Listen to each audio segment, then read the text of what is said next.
Hi, good morning. So everybody, how are the keynotes? By which I don't mean you have to tell me how awesome I was. Okay.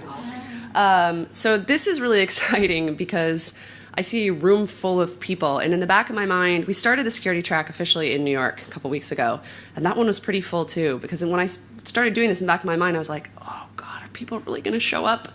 But thankfully, we had amazing submissions, and I think we have a really great set of talks for the whole day today.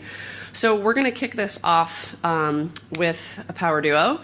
You may have already seen Guy on stage, and he is joined by Rachel Ilan Simpson, and they are going to be talking about security ergonomics. Do your users know more about security than you do? So please help me welcome Rachel and Guy.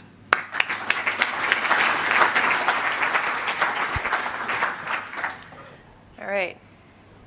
So Guy and I wanted to talk a little bit about the tension between security and usability. So I'm just going to dive right in. So everyone in here in the room is probably either a developer, maybe a front-end developer, or back-end, or maybe I don't know if there are any UX designers or product managers in the room, perhaps. But what we all have in common is that we make products. We make things that people use. And because of that, we've become the de facto gatekeepers to these digital and online spaces. So we're responsible for the security of spaces that are becoming increasingly mainstream, like government or healthcare services. And because many of us touch directly the user experience, we also know that security can be complex.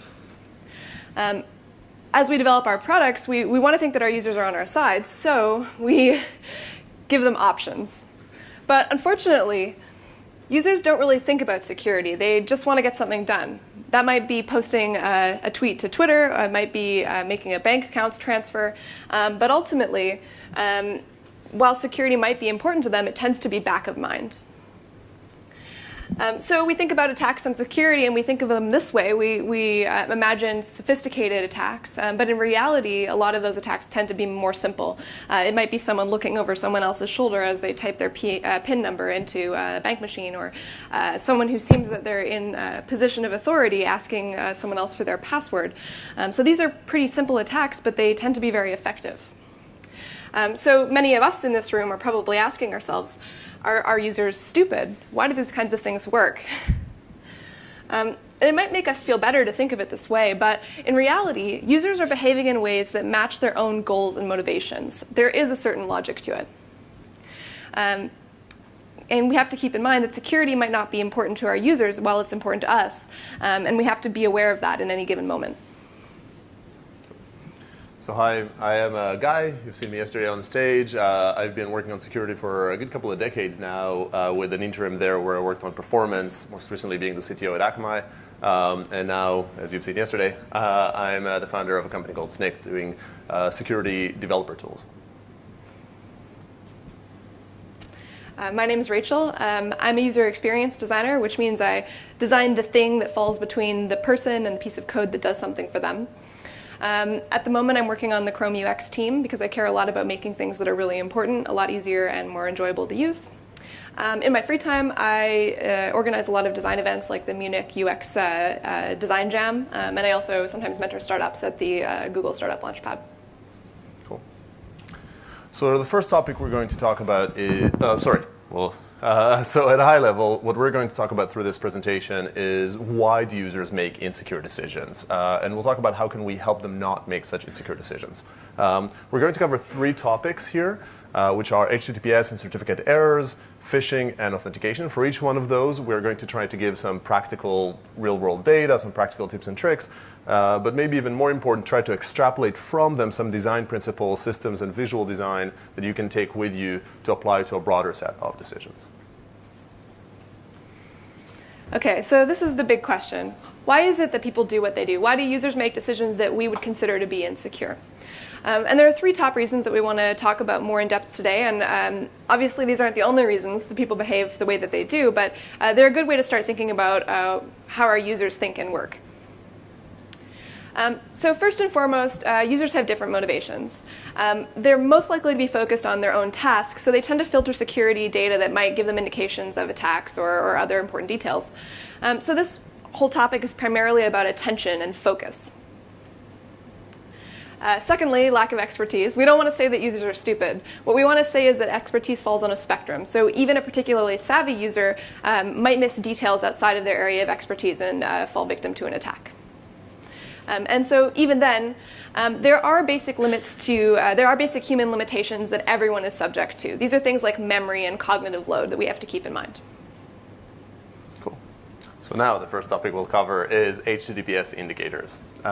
So we see this all the time during our kind of day-to-day lives. We browse the website. If it's an HTTP website, we get a useful indicator that says this is a web page. If it's an HTTPS website, we get a nice little green. We get a log. If it's a super-duper HTTPS website with an extended validation cert, we might get a green bar and the name of the corporation.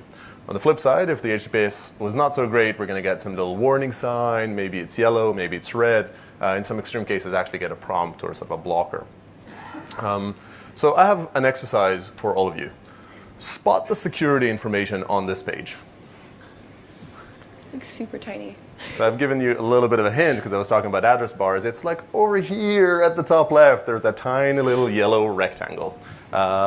It's kind of hard to notice. And this is kind of the first example that we have talking about human limitations. Users are only human. They have a ton on this page. There's a lot of information, each of it designed to draw their attention.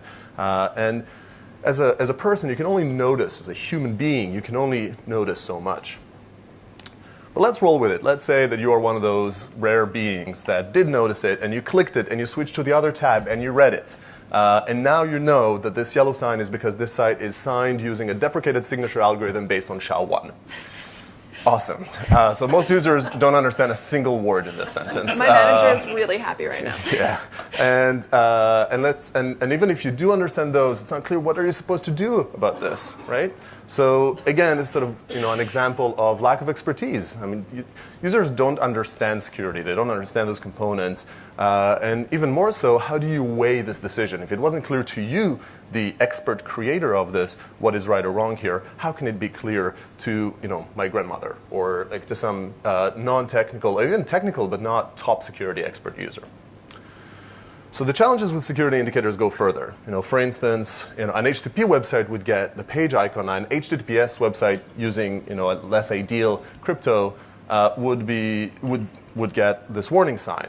Is it really right to mark to the user that this HTTPS site is worse than the HTTP website? You might say that systematically there's a logic here. The log didn't appear on the HTTP website, but users are notoriously bad at identifying the lack of something. So the fact there wasn't a log and there wasn't a warning sign there is not a very useful piece of information to them. It just wasn't there, so they didn't see it. Going to the other indicator, if we have a positive indicator, users might over-evaluate it. We see very major breaches and security problems, for instance, the recent Ashley Madison breach, of websites that are very good in terms of their HTTPS usage. And the fact is that HTTPS and TLS is very, very good at protecting a specific subset of security problems. But the fact that a website uses HTTPS does not make the entire system secure. Once again, this knowledge or this sort of distinction is lost on users, right? They browse this site, the browser, which they trust, told them that this site is secure. So they now think it's secure. It's secure to provide information through this site. So it's oftentimes misleading. In reality, what we should say is that we cannot say that because it's HTTPS, it's secure. It's just not true. But what we can say with pretty good certainty is that if it's using HTTP, it's not secure. It means that in this specific channel, data may be leaked, compromised, or faked. So browsers are cluing into this, and the indicators are changing. In the latest Chrome, you would already note that that little yellow rectangle we talked about actually doesn't show up if you open this right now on this site. And this is in part because Indeed talk about which website is better, but also in preparation for this, which is both Chrome and Firefox have stated that over the next while, there's no clear timelines, they're going to start making HTTP website as dubious security and later on straight up as insecure. So this is a more accurate distinction. It's more user-oriented about how do you want the user to act. And these are screenshots from Chrome, but we're seeing in Firefox nightly, we're seeing some starting indicators of this. Clearly, browsers know that this is an evolution. They don't want to mark the entire web as insecure to desensitize users. However, they are kind of going through this path. Okay. So Guy's explained why users might not notice a security indicator, or why they might not even understand the security indicator if they notice it. So I'm going to move on to talk about why the user might not care. So this is a really good example. This is an SSL warning that was in Chrome 36. And it's pretty clear that this is not a subtle warning. This is a very direct and bold warning saying that this is not a secure site. Hard to miss this one. It's hard to miss. But unfortunately, only about 37% of users paid attention to this warning. In fact, the other 63% of users clicked directly through without heeding our warning. This is a great example of different motivations. So users are very focused on completing a task. They want to go to their website and post that urgent tweet. And when this barrier between them and the thing they want to do appears, they might not pay that much attention to it. So having noticed that Firefox had better stats for their SSL warnings, the team decided they wanted to do a redesign of the SSL interstitial. So the new design, which you see here, it uses strong visual cues to voice an opinion about the situation. So there's a big blue button that says "Go back to safety," communicating to the user what we think they should do in this situation. Indeed, if you wish to proceed through the error, you can see that there's a almost difficult to perceive link here at the bottom. This makes it really difficult for the user to go through, but if they want to do it, it can be found. So this redesign dramatically improved the adherence to the warning. So now about 62% of people paid attention. Obviously, this is a big improvement. We don't think it's perhaps enough, but it really has made a big difference in terms of users understanding what they need to do here. So this is a good example of what's called opinionated design. Oftentimes when you design, you have an opinion about what should be done, and in security, even more so than otherwise. You should sort of have an idea of what do you want the user to do, what's the recommended course of action, and those should come into play in the design that you have. For instance, in this case, we've seen the default action being back to safety versus the default action being proceed. The indicators we talked about before are also opinionated design. They're voicing an opinion about what is or isn't secure, but they're a little softer because they're just an indicator in the background. On the flip side, HSTS is an example of a systems design decision that is firmly opinionated. This is an example where the website can communicate. If I browse an HTTPS website over HTTPS once, it can return a header to me that says, this website should always be browsed over HTTPS. And this is now an instruction to the browser. If a user tries to browse this site over HTTP because they made a mistake or because they were fooled by an attacker, the browser would not let them through. Period. There is no, if you kind of dug through the text here, if you could see it, there is no option to get through that. So this is a firm opinion of it, and it's very much a system design at this point versus visual design. So kind of moving out maybe of specifically HTTPS and certificate errors, opinionated design with regards to security especially is something you should apply every time you have a decision that has some sort of security effect. Figure out what you want the user to do and try to guide them through it through design. All right. So our next topic is the exciting world of phishing. And I'm really excited to talk about this idea. So many of you here have probably received probably an email, but maybe also a letter that looks like this one. It's got a name, it's actually called a 419 scam, and it dates back to the 18th century. So this is the classic Nigerian prince email. How it works is someone claims to be from a royal family or a big company or some other source of status or credibility, and they want to transfer money somewhere and they need your help.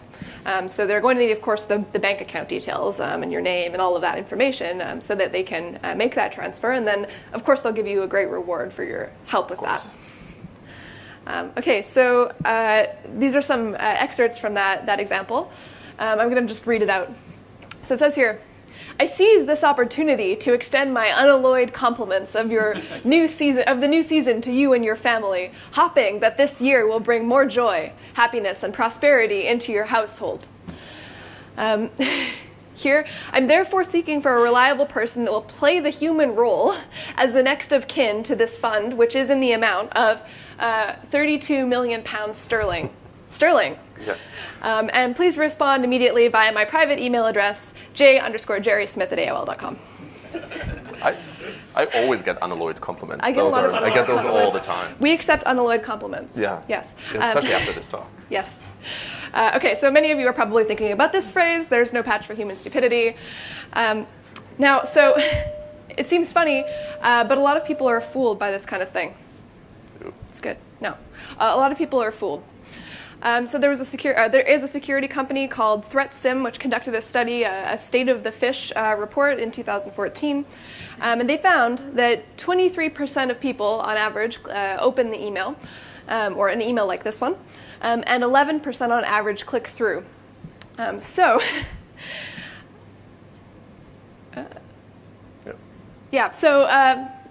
the slide says lack of expertise, but in reality what we're talking about here is a blind spot. If you haven't seen it, you might not be aware of what you should be looking for if you haven't heard of this type of thing before. So you combine that lack of awareness with this sort of chance to be a hero and a handsome reward, and it's not any wonder why people fall for it. So if you remember this slide, people generally don't perceive the absence of a warning sign. If they're not looking out for something, if they're not aware that something could happen, and they aren't sort of repeatedly looking for it in any given moment, they're very likely to miss it.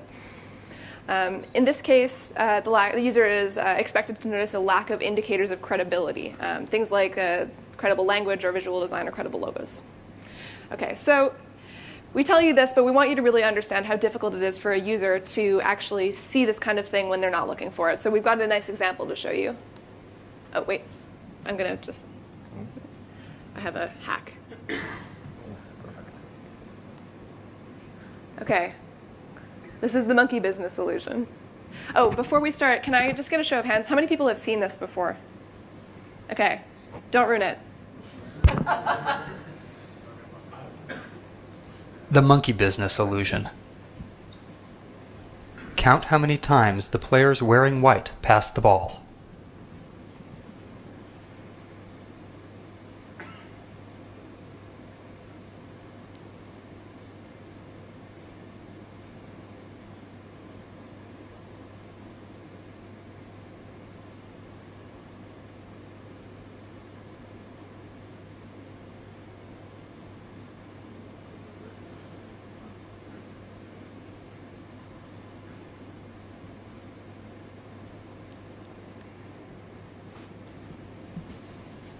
The correct answer is 16 passes. Did you spot the gorilla? For people who haven't seen or heard about a video like this before, about half miss the gorilla. If you knew about the gorilla, you probably saw it. But did you notice the curtain changing color or the player on the black team leaving the game? Let's rewind and watch it again.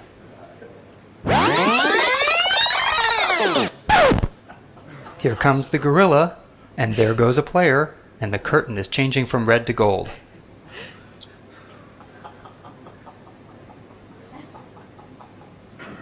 When you're looking for a gorilla, you often miss other unexpected events. And that's the monkey business illusion. Learn more about this illusion and the original gorilla experiment at theinvisiblegorilla.com. Just let them... The monkey business illusion. No, suffering. Okay, there we go. All right. Just play. There we go. Okay, so I guess this just really effectively makes the point about how difficult it is to notice something you're not aware of. I just want to see a show of hands. If you haven't seen this before, can I see who missed the gorilla? Pretty savvy. Yeah, I missed the gorilla when I watched it. Yeah. I counted right, though. Okay, so as you mentioned here, about half of normal users miss the gorilla. And so similarly, people who are going about their regular day-to-day business might miss security notifications or details. Right, because they're focusing on those rewards. Yeah. So kind of take a step back and talk about those indicators that we have, right? How were you supposed to identify these, right? These were like visual cues, spelling mistakes, plausibility of the story, who was it sent from. But these are all things that can be done better. You don't have to send this type of funky email. A sophisticated attacker can send a sophisticated ploy here that can fool even savvy users. Usually this technique is referred to as spear phishing, as if phishing is broad and spear phishing is targeting a specific audience. Let's look at a couple of examples of that. So a couple of years ago, the Syrian Electronic Army attacked multiple media websites. One of those media websites was the Financial Times, and they got an email like this. It's kind of hard to see, but this is an HTML link on it, and it looks like it's going to CNN, but in fact it's going to a malicious website. And that website is identical, sort of bit for bit, except for the URL, to the Financial Times corporate single sign-on page. So this is a fairly simple page still, but that with that corporate page, it's fairly well done. And then some people fell for it, and they clicked the link, they provided the password. Some didn't, and they reported it to the IT department. And the IT department went on and sent an email like this that says, hey, we've got this phishing ploy, you really should be changing your password. Now, the attackers at this point have compromised some of the inboxes. So they then very quickly took this page and resent the same email to everybody, but this time swapping these HTML links there to their malicious website. So now, at this point, users, they're actually even more savvy than that. They even avoided sending those to the technology department. So they sent it to the people in the organization that they thought would be least savvy. So now you're getting an email that is identical to the email that your IT department just sent. It's being sent from a genuine FT email address, and it's motivating you to sort of take action in a very immediate fashion. It comes from this sort of figure of authority. So, and of course, if you click that link, you again got to that sort of corporate website or kind of single sign-on page. So really, at that point, your only sort of chance of success is the URL. But if you open this on a mobile phone, which many people have, then suddenly that URL is truncated. And if you didn't literally go into the address, you couldn't spot that this is a different site. So this is a much more sophisticated attack. Some more savvy users fell for it, specifically Andrew Betts, who might be here in the audience over here, who is a very security savvy person, director at FT Labs, fell for this, and he wrote more about his experience at the link down here, which we'll post later on. So clearly, attacks are going to be more sophisticated. In this case, just to talk a little bit about repercussions, the attack that they did was not just against the FT. In the case of the FT, the damage was fairly light. It was just a couple of bad blog posts from this here in Electronic Army. But this ploy was done across multiple media websites, and some were not kind of treated as lightly. Specifically, in the Associated Press, they tweeted a fake post that says that there were 2 explosions in the White House and that Obama was injured, which resulted in a substantial drop in the Dow Jones index for a brief period of time until it was kind of spoofed, or it's kind of deemed to be a spoof. So some very real financial implications, both globally and personally to organizations. It also hurt the AP brand. So this is kind of coming back to human limitations, right? Even if you are a top security expert, there's only so many details you can pay attention to. We're still humans. It's only there. It also is an example of different motivations, right? When people got that email from their IT department, they were motivated by fear, right? They didn't want their accounts compromised, and as a result, the attackers played on that and got exactly that. They're also influenced by the fact the email came from a figure of authority, their IT department. They trust those. They do those blindly from IT, from legal, from other entities. And these notions of fear, rewards, figures of authority, all of those come into play a lot when you talk about phishing scams. The second example I want to show of phishing involves me. So I also consider myself a security-savvy customer. As I've said, I found a company called Snyk, and just 10 years background in security. A tiny bit of security I do, I found a Snyk now, and I did what many people do, which is I filed a trademark for the word Snyk, so I can use it as a part of my company name. So I filed it, and a couple of weeks later, I get in the mail this letter. This is sort of a physical letter that I got in the mail that prompts me to pay some fees associated with that trademark. And the letter seemed legit. It was exactly the type of letter I expected to pay. The amount there, which is 1,000-ish euros, is along the lines of how much it costs. It looks very official. I totally fell for it. I was ready to pay. The only thing that saved me is that I was actually filing this trademark through lawyers, and I thought that they were handling the payments. So I sent them a note to say, hey, is this, am I supposed to pay this, or did you already pay it? And they emailed me back, says, no, it's a fraud. Don't do it. And I've actually subsequently received 3 more letters of sort of similar caliber. But it's, first of all, it's again another example of more kind of well-crafted attack, fraud attack. It also shows how phishing and fraud can actually happen not only kind of outside your digital system, but outside the digital world at all, right? Like this completely came to me through the mail. Your systems are often not at all engaged in a phishing exploit going on.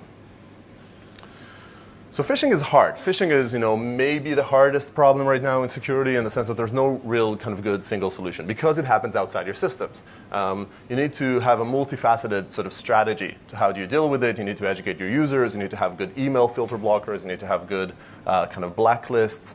You need to monitor the use of your brand across the web. So there's a lot that you need to do as a corporate security group. Specifically from a design perspective, what you can try to do is help users do sort of what we just said they're pretty bad at, which is notice the absence of something. Not at all a perfect solution. This was implemented by Bank of America, for instance, up until a while ago, which is every time you logged in, you had to choose previously when you registered an image that would show up that was personalized to you, so the attackers wouldn't know what it was, and that would show every time you log in, and you had to confirm that this is indeed the image that you've seen. So this is a big image, it's a big and noticeable step, and they're trying to sort of habituate this process, right? Help the user really, really get used to seeing this, so when it's not there, they're not going to proceed. Now, stats show that still motivations trump this, and users still click through this, but some users don't. So it's another piece of the puzzle you can consider when you design your system. Have a personalized phrase, visual that's bold enough to notice, to help your users identify they're being attacked. So, trying to sort of step out of phishing, I think what we can take from phishing is the fact that users and systems and attackers don't play by the rules, right? We want them to go through our systems, we want them to apply some actions, we want them to follow the instructions we gave them in the policies, but they oftentimes do not. And the question is, what do you do then? And I think in this case we can take a concept from the world of physical security. There's a really nice concept there that I like called Failsafe versus Failsecure. Imagine a door with a digital lock, like an RFID token. You have this door, and now there's a power outage. What do you do with the door? If you keep it unlocked, it's safer, right? In the case of a fire, in case of some, attack going on, people can get through the door, they can get in, they can get out. However, if you left it unlocked, it's also insecure, because somebody can now walk in, and they can steal information, they can steal content, they can leave something inside. You want to be both safe and secure, but you can't. This door is either locked or it is unlocked. It's binary. So you need to ask yourself in every situation, and it may be that in an office building you would choose to keep it unlocked, but in a nuclear reactor you would keep it locked. So a good example of this, maybe in the sort of closer to our world, is credit cards and banks. Credit cards tend to fail safe more for smaller transactions. If they cannot verify them, they oftentimes still allow them because they think that that's value, they'll catch it in retrospect. While banks tend to be fail secure. So if you don't give them all the information ahead of time, usually they won't let you do any action in there. So for you, the action I'd suggest is when you think about these environments and you think about something happening outside of your rules, figure out what do you want to do. Do you want to fail safe and allow it through because the damages are not as high, or do you want to fail secure and sort of not let it through? Okay. So our last set of examples fall into the topic of authentication, and specifically thinking about passwords. So the big question here that we ask ourselves is, why are passwords so hard for users? We know that passwords are a major issue. A lot of users have difficulty using them, but it's hard to imagine why that might be. So I've broken it down. Okay, so a password system, an authentication system for any product or, I guess, feature, is made up of two pieces of information, your username and your password. This is on a per system basis. So if in a perfect world, users are going to remember a different username and a different password per system. So that's already starting to become a fair bit of information for users to keep track of. In addition, most systems have their own policies in place to ensure that the passwords are strong. Unfortunately, these tend to be inconsistent across different systems, so a user might have to also keep in mind what kind of policies are in place so they can remember which password they used with which username and which system. Then, on top of that, most systems require that users change their password on a regular basis in order to ensure their security. So at this point, you can kind of see why users might start having challenges using passwords. This is a perfect example of human limitations. The demand that we're placing on the user's memory is simply too high. Memory itself is a limited resource, and people remember less over time. So if they're using their password infrequently, they're less likely to remember it. Then, in addition, people are more likely to remember something meaningful than something random, which is exactly the way that we've asked them to create their passwords. Random strings of letters and numbers that no real human could actually ever remember. Okay, so what happens? So users eventually give up. We've placed too much load on their memory, and they say, I can't handle it anymore. They write things down, and they engage in non-secure practices, like using the same password across all systems in order to make sure that they will remember it. Okay, so what can we do? One suggestion, one alternative that has been suggested is password managers, which are a decent solution. But there are two drawbacks. So the first is that you've placed your eggs all in one basket, which lends itself to its own security concerns. And then on top of that, you as a product owner or feature owner can't control whether your users are going to use a password manager. So it's great to suggest it, but you can't expect that it will be there. So beyond that, it's also kind of hard for us humans, puny humans, to understand what is a hard password. It's not the same as a hard to remember password. If you have a policy that requires an uppercase letter and a lowercase letter, it's probably going to be the first letter that is uppercase. If you ask for a digit or if you ask for a special symbol, it's probably going to be a digit or a symbol that either resembles a character visually or that is appended to the end of the sign.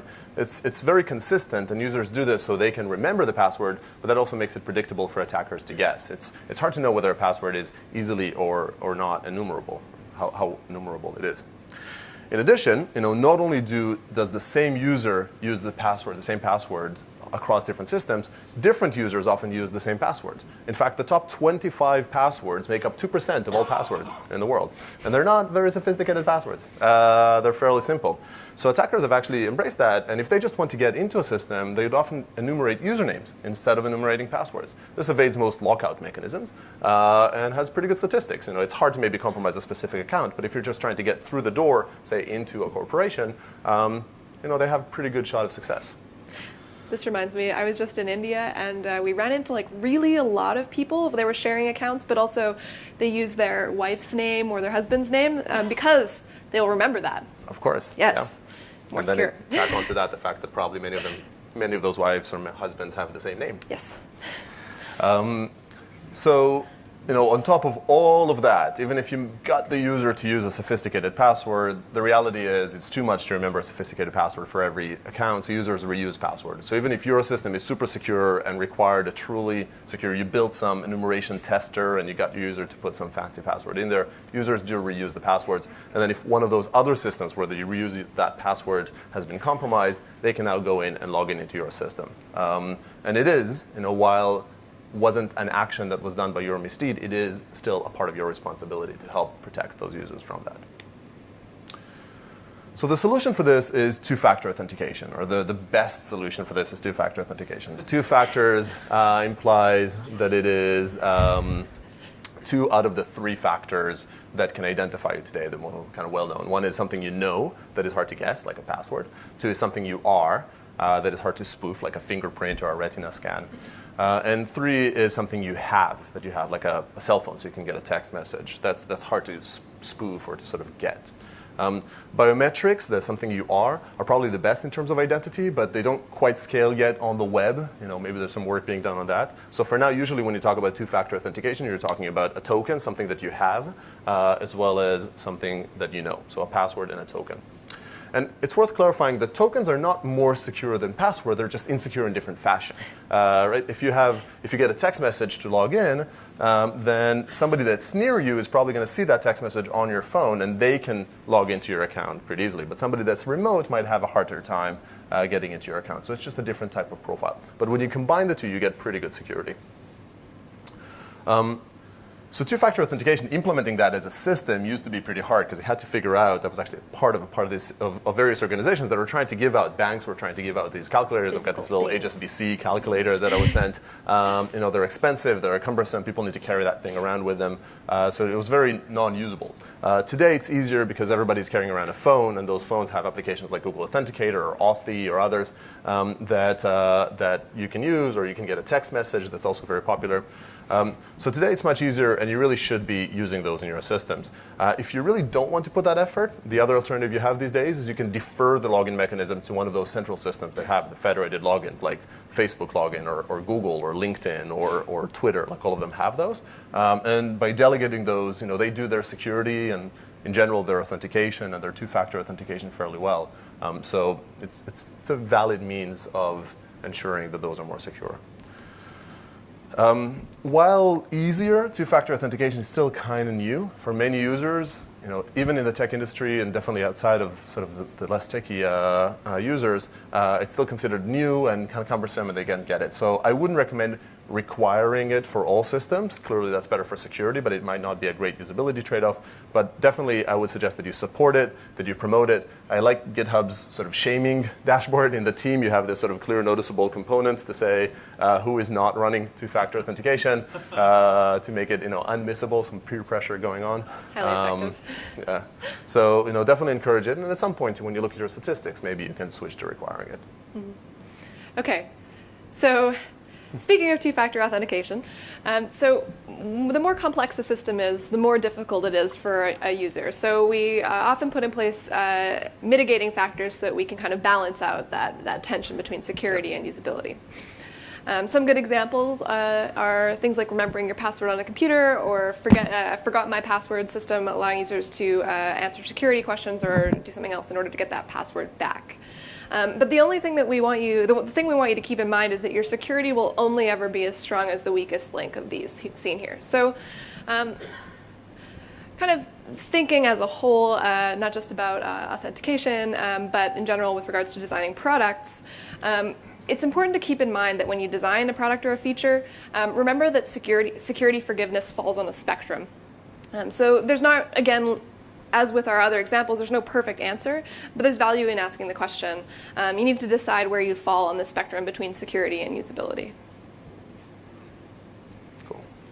So for content, that's basically it for us. We gave some specific examples and tips that hopefully are useful on the specific phishing, HTTPS, and authentication environments. But really, maybe our key takeaway is about trying to understand why do our users make insecure decisions, and what design principles can you apply to try and prevent those. So just to recap why users make such insecure decisions. First of all, motivations. They're motivated by fear, by rewards, by authority figures, different motivations. And they're also doing something else, right? If I'm logging into Facebook, I want to see baby pictures. And if you get in my way, I will do whatever I need to do to circumvent those to see baby pictures. The second is lack of expertise. You might understand the implications of making a certain decision, but users probably don't. They might not have considered an alternate path, so they don't have that expertise. Giving them security information and assuming that they could interpret that and make a decision based on that is probably not going to end well. And then last but not least, in most systems, users are only human. And those, as humans, we have limitations. We can only remember so much. We can only notice so much. And that's further reduced by those other motivations, where we have different motivations and we have some lack of expertise. So do not assume that users have fully absorbed or noticed even a security indicator or information that you provided them. So what do we want you to do about it? We'll just recap. So first of all, know whether your products or features fail safe or fail secure. You need to remember to ask yourself that question, and you need to know what you're going to do when in doubt. Second, practice opinionated design. So design products that clearly communicate a recommended course of action. And remember that the default action is the one that should always keep your users secure. And lastly, when you're designing a product or a system, remember that designing forgiveness into the system, you need to choose where you fall on the spectrum between usable and secure. Yeah, I think that's it for now. I think we have a couple more minutes.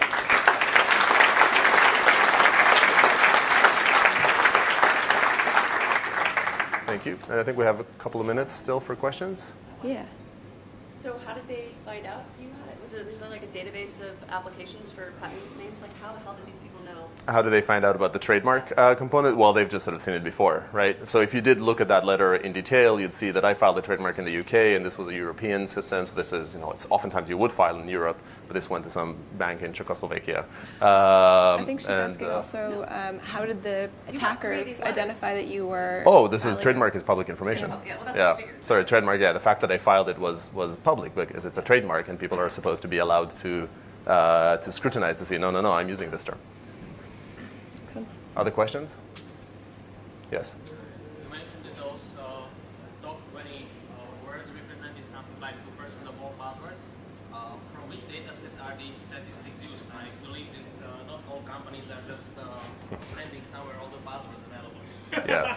So the question was around the 25, the top 25 password make up 2% of all passwords. That is kind of across the web, and clearly some systems are more secure than others. But I saw that. So specifically that one was from Splash Data. They ran a study. They do one every year about the top passwords in 2014. This one.